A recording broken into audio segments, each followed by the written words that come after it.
The shifting global tide, Israel at a crossroads. In the quiet corners of international halls and bustling public squares, a murmur has begun to echo. Faint at first, it's growing louder with each passing hour. This is the sound of shifting tides, of a world awakening to injustice, of a collective conscience stirring. For decades, Israel stood with strong allies and unshakable narratives. It was seen as a symbol of resilience, a nation born in the crucible of tragedy and triumph. But today, that image is beginning to crack, not just from outside but from within. What was once unbreakable now shows signs of fracture. Across continents, the world watches, not with admiration, but with increasing concern.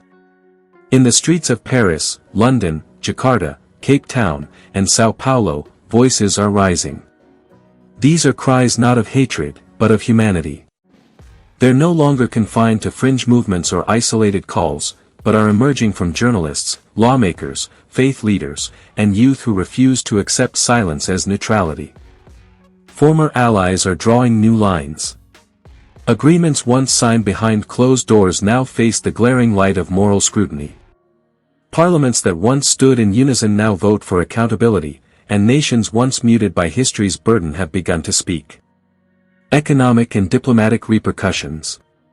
Economies are reacting too. Institutions, corporations, and universities are withdrawing ties, not in aggression, but in protest. Sanctions, once unthinkable, are now being drafted in the language of justice. Markets listen closely, and they've begun to respond. Within Israel's own borders, unease grows. Citizens march not only against external issues but against their own leaders, questioning the direction, the cost, and the truth. A democratic spirit clashes with authoritarian drift, and the noise is no longer easily silenced. In the East, a different kind of power gathers. Diplomatic, economic, and ideological nations, once dismissed, are rising to prominence, forming coalitions that reshape the balance of global power. They no longer whisper, they declare. The collapse doesn't come as an explosion, it arrives like erosion, slow, steady, persistent, a chipping away of pillars long thought eternal. What stands tall today may fall quietly tomorrow, not from war, but from the weight of its own decisions. This is not a celebration, nor is it condemnation. It is a chronicle of consequence. A world demanding accountability. A world once divided now converges in its call, justice must not be selective, and power must not be unchecked. The world is turning, and in that turning lies both the warning and the choice. The shifting global sentiment against Israel has become a defining trend in international discourse. Its once nearly untouchable status, supported by narratives of historical suffering and self-defense, is now actively questioned worldwide. The digital age has accelerated the exposure of events on the ground in real time, bringing a clearer understanding of the complexity and consequences of Israel's policies, particularly in Gaza and the West Bank. Protest movements have erupted globally, drawing hundreds of thousands of demonstrators. They call for Palestinian rights, demand ceasefires, and hold signs linking their own struggles to those oppressed in Palestine. What was once perceived as a conflict too complex for a clear stance is now boiled down to a call for basic human rights. Social media platforms have become battlegrounds of information. Global audiences are no longer restricted to filtered news. Videos, first-hand testimonies, and documentation of civilian casualties have swayed public empathy away from governments and toward the suffering people on the ground. Celebrities, influencers, athletes, and even former political figures are taking stands that reflect growing discontent with Israel's actions, something once taboo in many Western circles. Younger generations, particularly Gen Z and millennials, view the conflict through a lens shaped by social justice and decolonization. In Europe, multiple polls indicate a steady decline in public support for Israel's military actions, with sympathy increasingly leaning toward Palestinians. This impacts political campaigns, newspaper coverage, and even academic discourse at universities. Even in the United States, historically Israel's strongest ally, public opinion is undergoing a significant transformation. Democratic voters, especially younger ones, are increasingly critical of unconditional support for Israel. This shift is pressuring politicians and institutions to reconsider their positions or risk public backlash. The growing dissatisfaction isn't just vocal, it's organized. Petitions, boycotts, educational campaigns, and legal efforts are mobilizing civic participation. International human rights organizations have also toughened their stance, publishing detailed reports accusing Israel of systemic abuses.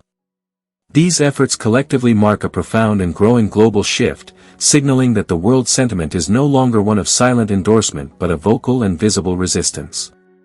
Consequences: diplomatic, economic, and moral erosion. Diplomatic isolation. Diplomatic isolation is becoming one of the most significant consequences Israel faces in the evolving global landscape. Countries that once stood by Israel as unwavering allies are now stepping back, reassessing relationships in light of growing international pressure and shifting public opinion. This shift isn't sudden, it's gradually intensified over the past decade as Israel's actions, particularly in Gaza, have drawn widespread condemnation. United Nations resolutions, which once struggled to gain traction, are now receiving broader support, with more countries voting for investigations into alleged human rights violations and calls for ceasefires. This signals a weakening of the diplomatic shield that once protected Israel from serious scrutiny. European nations, such as Ireland, Spain, Belgium, and Norway, have started voicing stronger objections to Israeli settlements and the military blockade on Gaza. Some have publicly supported Palestinian statehood or initiated discussions to that effect. These decisions aren't merely symbolic, they carry weight in international law and influence multilateral discussions within institutions like the European Union.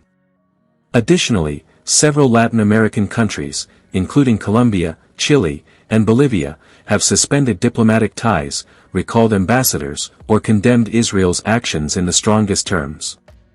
This coordinated diplomatic distancing undermines Israel's ability to maintain influence in forums where consensus matters. Even within traditional strongholds like the United States, cracks in support are appearing. Prominent lawmakers and government officials now express discomfort or outright disagreement with policies offering unconditional aid to Israel. Congressional hearings include tough questions, and major American cities are witnessing growing protest movements demanding policy changes. These internal pressures have led to delays in arms shipments, reconsideration of aid packages, and an increasing reluctance to defend Israel on the international stage. At multilateral levels, Israel finds itself more isolated than ever. Votes at the UN General Assembly and Human Rights Council show a growing bloc of nations unified in calling for accountability. Regional alliances Israel once sought, like the Abraham Accords, now face public resistance within signatory nations due to the ongoing conflict. Moreover, Israel's exclusion from strategic talks among emerging powers like BRICS shows its diminishing role in shaping future global frameworks. This increasing diplomatic isolation reflects a broader narrative: a once powerful network of international support is slowly unraveling. Economic sanctions and divestments. Economic sanctions and divestments are emerging as powerful tools in the global response to Israel's policies, signaling a significant shift in how the international community seeks to hold the nation accountable. Over the past several years, a growing number of institutions, corporations, and even governments have begun reassessing their financial relationships with Israeli entities involved in settlement expansion, military operations, or alleged human rights violations. At the heart of this economic movement is the boycott, divestment, and sanctions (BDS) campaign, which has steadily gained momentum across various regions and sectors. Modeled on the anti-apartheid struggle in South Africa, this campaign calls for economic pressure to compel Israel to comply with international law. Its growing influence is now translating into tangible consequences. Universities in the United States, United Kingdom, South Africa, and other nations are seeing student-led campaigns succeed in forcing administrations to divest from companies with ties to Israel's military or infrastructure in occupied territories. These moves attract significant media attention and inspire similar efforts, creating a ripple effect. Major pension funds in Europe have announced divestments from Israeli banks or defense companies, citing ethical concerns and violations of international norms. Some multinational corporations have also chosen to halt operations in the region or distance themselves from Israeli partnerships due to reputational risks and shareholder pressure. Governments, too, are beginning to use economic leverage. While broad state-level sanctions remain limited, several countries have introduced or supported trade restrictions against Israeli goods produced in occupied territories. These measures aim to differentiate between Israel's internationally recognized borders and settlements considered illegal under international law. The European Union has implemented labeling regulations for such products, and other nations are following suit. Financial institutions are increasingly cautious about investments tied to Israel's controversial activities. Banks and investment firms face growing scrutiny from watchdog groups and civil society organizations, which publicly name and shame companies profiting from conflict. This pressure forces due diligence and often results in withdrawal from high-risk investments. These economic measures are not only symbolic, they are beginning to impact Israel's financial environment. Export markets face disruptions, foreign investment becomes more volatile, and key industries like technology, agriculture, and defense face obstacles in global trade partnerships. The cumulative effect of these actions marks the beginning of a broader economic reckoning that challenges Israel's stability and integration in global markets. The erosion of moral legitimacy. The erosion of moral legitimacy is perhaps the most intangible yet most damaging consequence Israel currently faces on the world stage.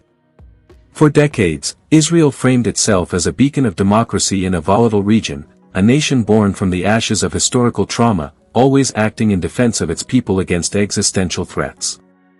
This narrative granted Israel a kind of moral immunity, where military actions and political decisions were often excused or justified through the lens of survival. However, that moral high ground is now being questioned, even by some of its staunchest historical supporters. The increasing visibility of civilian suffering in Gaza, the expanding settlements in the West Bank, and documented discrimination against Palestinian citizens have chipped away at the ethical foundation of Israel's global image. The international community has become more willing to scrutinize Israel's actions through the framework of human rights and international law. Prominent organizations like Amnesty International and Human Rights Watch have published detailed reports labeling Israeli policies as apartheid, a term once avoided by mainstream actors but now echoed in parliaments, media, and academic institutions. This terminology has profound implications. It reclassifies the conflict from a political or security issue to one of systemic injustice, racial discrimination, and oppression. Once that moral framing begins to shift, it becomes increasingly difficult for allies to defend policies that contradict the values they claim to uphold. The cultural landscape reflects this shift as well. Prominent artists, musicians, athletes, and intellectuals have begun to speak out against Israeli policies, refusing to perform or collaborate with institutions linked to the occupation. This cultural boycott sends a message that the issue transcends politics, it is a matter of ethics. Public discourse on social media and global forums has also changed. Instead of silence or ambiguity, there is growing clarity in the condemnation of what many now perceive as state-led violence against a stateless population.